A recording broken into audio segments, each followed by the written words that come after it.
What's going on, guys? Welcome to the video. We had another Ramoning Labour bin with yet more delusions about why they lost the last election on the Sophie Ridge on Sunday show. It was a bit of a car crash, from claims of her being part of the poor working class despite being a Cambridge educated doctor, and the usual lunacy we get from Labour MPs these days. It's epic and even included what I would consider a pitch for Miss World, not the Labour deputy leadership. So let's see what Rosena Allin-Khan had to say on Sky News earlier today. Throughout the campaign, we're hoping to speak to all of them, and today we're joined by our first candidate for the deputy leadership, the MP for Tooting, Rosena Allin-Khan. Thanks very much for being with us. Thank you for having me. Today. Now, it's a pretty disastrous election result for Labour, your worst since 1935. What do you think went wrong? Well, I've been up and down the country already speaking to voters and activists asking the very same question. I think it was a combination of a number of factors. First of all, our Brexit position, the time it took to get to our ultimate position on calling for a people's vote took a bit too long. I also think that we had a manifesto which, although was incredible in parts, nobody believed was actually deliverable. And the leadership came up a lot on the doorstep. Well, it didn't take long for her to show us why she should be Labour's deputy leader. Simply because she will ensure Labour are not elected anytime soon. Which I think most, if not all of them, will do, to be honest. But to sit there claiming you took too long to reach the decision that ultimately helped seal Labour's election defeat is on another level of deluded. Did you not see what happened at the last election, you idiot? You got absolutely slapped down because of that position, Jeremy Corbyn, and your obsession with policies that would bankrupt the country.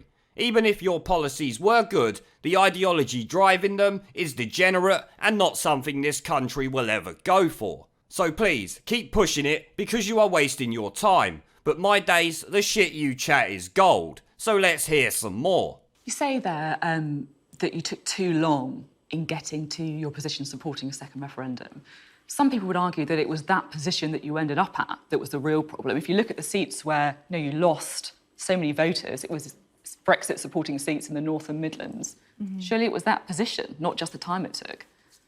I think what people wanted was leadership from us, and we didn't show that in enough time.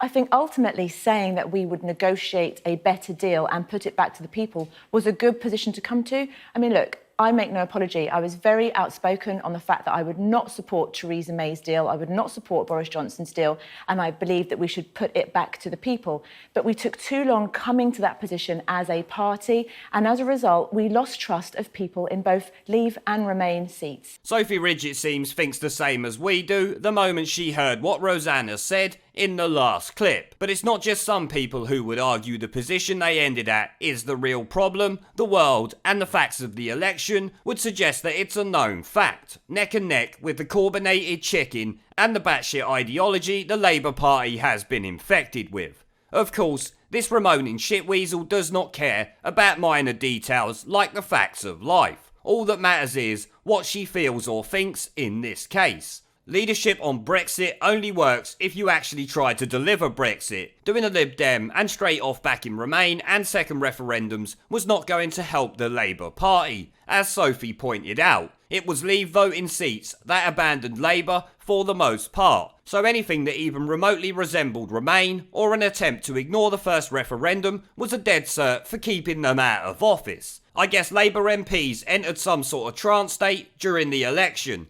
because they really don't seem to have taken on board what actually happened. Rosena is out of her tiny little mind if she thinks any talk of a second referendum could have changed the outcome of that election. Even if you ignore Jeremy Corbyn, the Leave voters had long gone from Labour, because they have witnessed nearly every Labour MP over the past 3 years do their best to stop Brexit. Labour had lost this election probably 2 years ago at least, when they started to go back on their 2017 manifesto pledge to get Brexit done, as per the referendum result. The utter delusions that claim taking too long to reach a second referendum position lost you trust in Leave seats is another level of ludicrous though. I'm pretty sure Leave seats didn't trust any of you for many years. It's got nothing to do with your recent attempts to move towards a second referendum, that is for sure. It's been obvious for too long now the Labour Party was full of remoaning tosspots, looking to ignore the referendum result.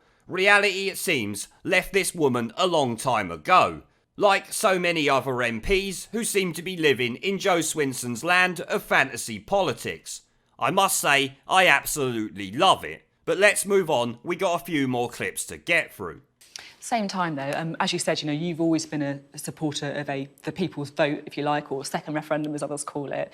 You're an MP for London. Mm-hmm. Some people will be looking, at your candidacy and thinking, why would we need to get somebody who is, pro-Remain, from a London constituency, when actually the voters that we need to reach are not those voters?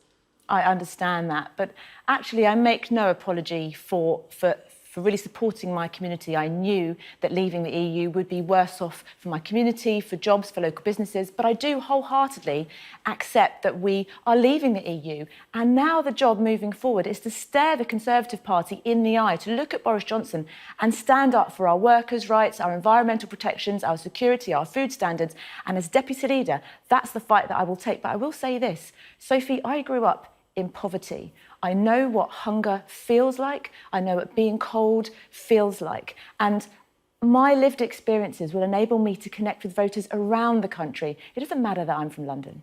Well, I will answer Sophie's question before we go over Rosena's response to it. In short, Labour don't care what the voters think. They are the Liberal Party of the metropolitan areas and rabid Twitter fuckpigs who scream offence at everything they don't like.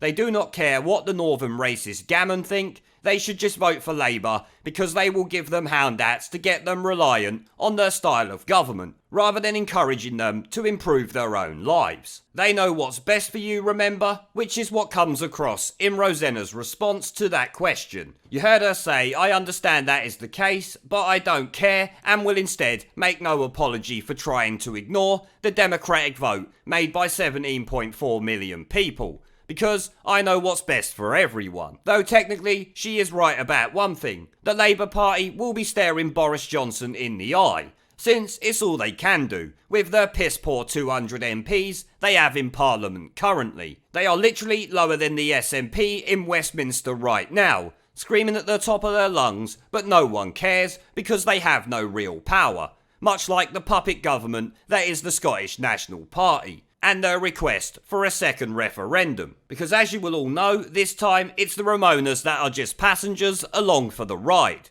Much like Leavers were during the last Parliament under Bercow and the 21 Tory traitors who, backed by Labour and the illiberal undemocrats, delayed Brexit at every turn. But we do hear her claims she grew up in poverty, which I am struggling to believe, since with a little check-in, her mother was part of a famous Polish girl band, which lasted for 15 years and that toured the world, including New York, Canada, the UK and many other places. So not exactly small fry. And let's be honest, she went to not one, but 2 universities, including Cambridge, on a scholarship I will add, but still hardly seems like a life of destitution, does it guys? Personally, I know 100 people who never went to a uni of any sort and had a hard life, yet would never sit there trying to milk it for sympathy, you pathetic shitweasel. Seeing this highly paid MP, in her case a doctor, claim their hardships in life has to be the cringiest thing I have had to witness while making videos for this channel. It literally makes me want to vomit. It's like hearing Prince Harry tell us how oppressed him and his wife are with their lives of incredible luxury. Get real, I ain't buying it. Now let's move on to the next clip. So it's not just, you say it's more about the experience that you've had rather than the location that you grew up in. Absolutely, and I work on our frontline NHS. I'm fighting our government and cuts every single day when I work as an A&E doctor. The Labour Party changed my life. It enabled a mixed-race woman from a single-parent background whose mum had to work 3 jobs to put food on the table, to then, despite failing her A-levels and feeling like she was lost of all hope, to go on and go to Cambridge to study medicine age 24 because a Labour Party believed in her.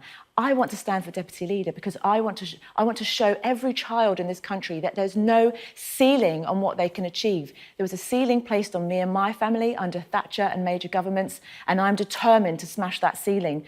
for all the children for whom the door closed on the 12th of December. Labour. Well, there it is, and it's yet another reason why she would sink the Labour Party further than it already is. Instead of it just being the best person for the job, it's because she is a mixed-race woman from a single-parent background that makes her so special. I am sorry, if that is what you think, then you might as well change your name to Jeremy Corbyn, as it will be the same outcome with the voters. People don't care what race you are, they care what you stand for, which in the case of the Labour Party is pure insanity, as she has shown us with this interview. This clip seemed more like a Miss World speech than it did a pitch for Labour leadership or to try and bring back the electorate. I was waiting for her to say she wants world peace and an end to world hunger before having a little cry. I came very close to vomiting in my mouth. But I do love hearing a doctor tell us how there is a ceiling that they can't break through. Like, yeah, being a doctor really tells me that there was institutional barriers in place to stop you getting somewhere in life. You can get fucked with that bullshit. You are doing better than 95% of the country, you delusional bint. We all struggle while she sits pretty on MP's salary and doctors' pay, telling us she has been held back. We can all see the oppression oozing out of you. But let's check out the final clip relating to Miss World. Sorry, I mean the Labour deputy leadership candidate. I am getting confused after that last clip we see. I just want to bring it back to reality slightly with the latest polling. This is the latest polling on the deputy leadership poll from YouGov. You're there on 80%. Yes.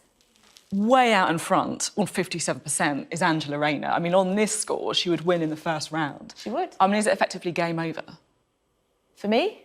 Well, for all of you, apart from Angela Rayner. It's never game over. It's never game over, Sophie. I've been the underdog my whole life. I've always been told that there are things I can't achieve because of who I am and where I come from. I've never listened before, I'm never going to listen now. But you know what? The fact that I'm on the show with you this morning, if there is one child that turns on the TV and says, oh my goodness, she was poor, she was hungry, she was cold, she failed everything, she felt devoid of hope, but she's able to go on and achieve and go from poverty to parliament. If there's one child that's influenced by my story, it doesn't matter that I'm on 8% because I'm winning being right here getting those messages out. OK, Well, I have to say, I'm glad Sophie Ridge said we are going to bring this back to reality. Since I have pointed out over and over again, this woman has not been living there for at least the last few minutes, that is for sure. As you can see by the polling, it would appear she is not going to win the deputy leadership race, which I must say is a shame. I think she would be a great deputy leader. She has all the correct traits, is an ardent Ramona, refuses to live in the place we call the real world,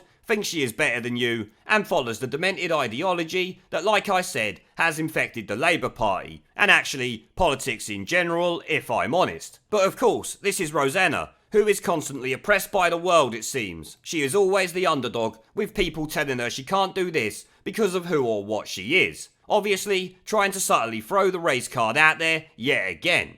Even after Lawrence Fox destroyed Shami Chakrabarti and the BBC plant in the audience on Question Time the other day for doing literally the exact same thing. And like I have said, she is a Cambridge-educated doctor and £80,000 a year MP for fuck's sake. Not too bad for being held back, is it? But she finished up going back to her Miss World routine, talking about if one child will see this and think, look at her, she was hungry, cold and all this bullshit, yet is still a well-off doctor and MP, so they can do it too, is what really makes her a winner. Please do piss off before I actually throw up, love. You are an MP, running to be the Deputy Labour leader, not at your local pageant show, or as I said, Miss World. I am keen to know, did anyone else think she was going for Miss World on here, or trying to become the Deputy Leader? Because to me, it seemed like she wasn't pitching the Labour leadership there. But prior to that, showed us incredible levels of delusion, not seen since Joe Swinson. However, I'm sure you all know I do love a good clusterfuck on a Sunday morning.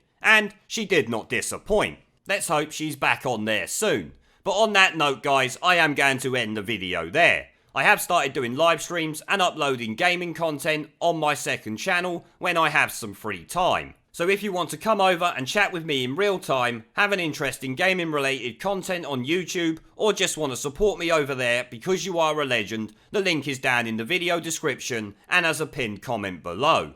I hope to see you all there. But as always, I do want to thank our YouTube, PayPal, Patreon and Subscribe Star members for supporting the channel, along with everyone who watches my videos. Remember to let me know what you guys think down in the comment section below.